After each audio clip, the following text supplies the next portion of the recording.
તાલુકાના ગ્રામ્ય વિસ્તારોમાં ઉનાળામાં પ્રવર્તી પીવાના પાણીની તંગી, ખાસ કરીને જોબાળા, નવી મોરવાડ અને જૂની મોરવાડ ગામના ગ્રામજનોને પૂરતી માત્રામાં પાણી પુરવઠો મળી રહે તેવી ગ્રામજનોની માંગ ઉઠી હતી। કાળઝાળ ગરમી પડી રહી છે। તાપમાનનો પારો સતત 44 ડિગ્રીની ઉપર જ નોંધાઈ રહ્યો છે। આવી કાળઝાળ ગરમીમાં બપોરના સમયે ઘરની બહાર ન નીકળવા, વધુમાં વધુ પાણી પીવાનું સાથોસાથ સ્વાસ્થ્યની કાળજી રાખવા સહિતના સૂચનો સરકાર દ્વારા કરવામાં આવ્યા છે।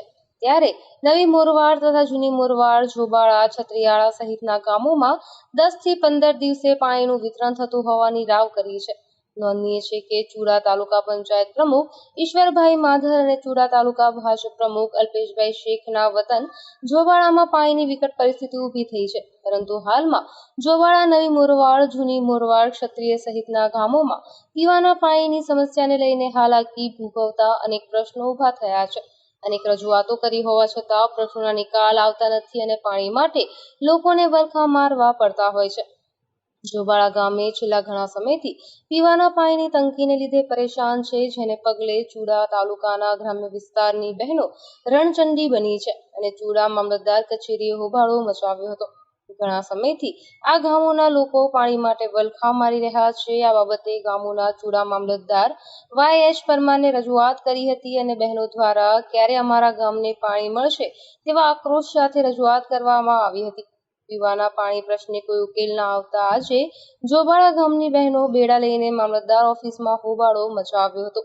આજે સુરેન્દ્રનગર જિલ્લાના ચુડા તાલુકા મામલતદાર કચેરી ખાતે ચુડા તાલુકાના સતરિયાળા ગામ, નવી મોરવાડ, જૂની મોરવાડ, જોબાળા અને આજુબાજુના ગામ લોકો પાણીના પોકળ મૂકે એવી પરિસ્થિતિ, વિકટ પરિસ્થિતિમાં મામલતદાર કચેરીએ આવા ધોમધકતા તડકામાં પોતાની માંગણી લઈને આવ્યા છે।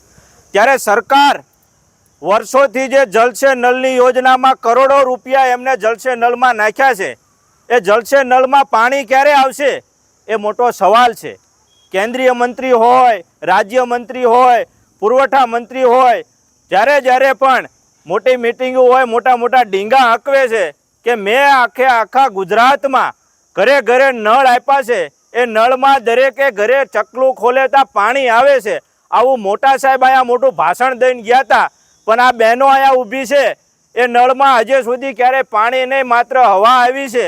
તો આ જે જલ સે નળની કરોડો રૂપિયાના જે ચાવ કરવાનું કામ આ ભ્રષ્ટાચારી સરકારે કર્યું છે અને એમના ભ્રષ્ટાચારના પાપે આજે આ બહેનો પાણીના વલખા મારી રહ્યા છે। ત્યારે આ ભારતીય જનતા પાર્ટી આ બાબતમાં નિષ્ફળ જાય છે અને આ માળીઓને પૂરતું પાણી આપવાની તો વાત અલગ રહી, મોટી મોટી ડીંગા સિવાય કંઈ વાત નથી કરતા।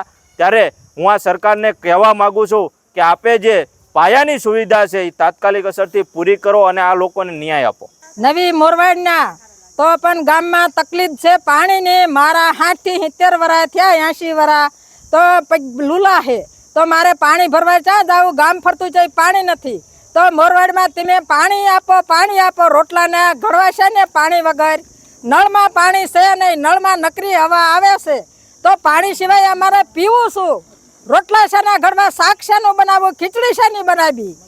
મજૂરિયા માણા 200 રૂપિયામાં દાળીએ જાય છે, તો 200 રૂપિયા દાળી કરીને આપીને ટાંકાવાળો 800 રૂપિયા લે, તો અમારે 8 દાડે 2 ટાંકા નમાવી તો અમારે ખાવામાં મજૂરી ઘટે છે। તો સરકાર મોટી મોટી વાતો કરે છે, મઠ લેવી હોય તારે, તો અમારા ગામની સુવિધા કેમ ન કરતા?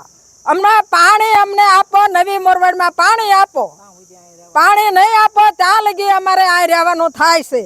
તમે સેવક ઊભી પેપલાને તપાસ મેકો તમે પાણીની રેડિશની, તો પાણી સીમમાં પાણી પાય છે લેન ફોડીને અને માણા તરસા મરે છે, તો તમે એ સુવિધા કેમ ન કરતા?